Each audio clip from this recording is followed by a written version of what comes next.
Pessoal, eu resolvi fazer esse vídeo aqui porque muitas vezes o ar-condicionado ele começa a fazer um barulho na parte interna, na evaporadora. Ele é um barulhinho baixinho, mas que à noite incomoda bastante. E às vezes não é nem um defeito da instalação. O instalador instala, funciona certinho, e depois de algum tempo ele começa a bater.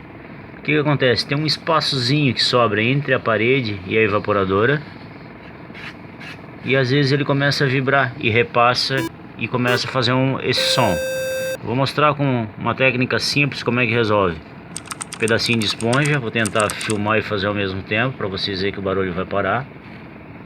Pega essa esponjinha com cuidado, vai ajeitando ela, ó, já parou o barulho.